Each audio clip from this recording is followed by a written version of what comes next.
Hello, my name is Demetrius Clark, and I plan to provide a single presentation. Hello, my name is Demetrius Clark, and I plan to provide a simple.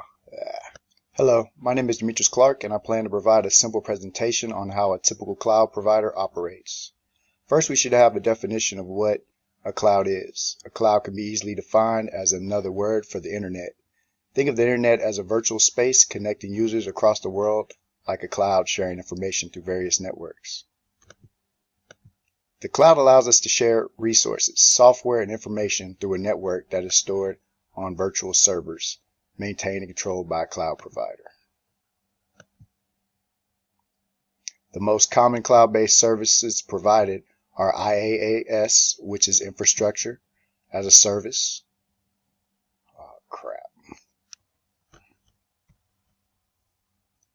Hello, my name is Demetrius Clark, and I plan to provide a simple presentation on how a typical cloud provider operates. First, we should have a definition. Hello, my name is Demetrius Clark, and I plan to provide a simple presentation on how a typical cloud provider operates. First, we should have a definition of what a cloud is. A cloud can be easily defined as another word for the internet.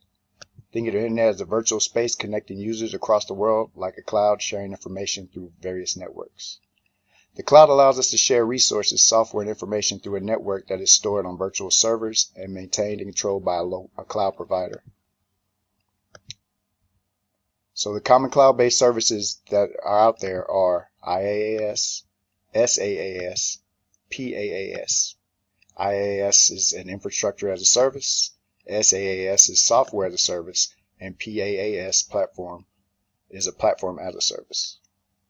So if you want to break those down a little more, infrastructure as a service provides a virtual infrastructure that would normally be an on-site data center. Second one, SaaS, is software as a service, which allows you to run software programs on a virtual server and frees up space on your physical server. And the last one is PaaS, platform as a service, which provides both infrastructure as well as software services.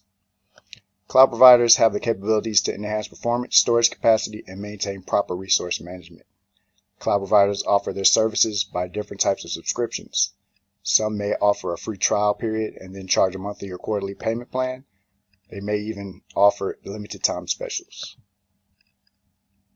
Cloud providers have to meet service level agreements, also known as SLAs. An SLA can be defined as an agreement or contract between the cloud provider and consumer.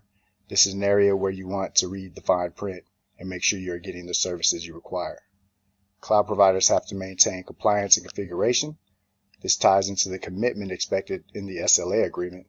The beauty of the cloud doing this is that it takes the stress off of you and your IT department having to maintain it without them having to maintain it. Cloud providers have to provide transparency and proper metering. The provider should have integrity with the services provided. What you see is what you get for the services and fees that are established. Lastly, the cloud provider should provide proper disaster recovery and mitigation. Providers will not keep your resources on a single server. They will have it spread out at least 2 servers to prevent the loss of any resources. I hope you've enjoyed this short video. My name is Demetrius Clark. Thank you for your time.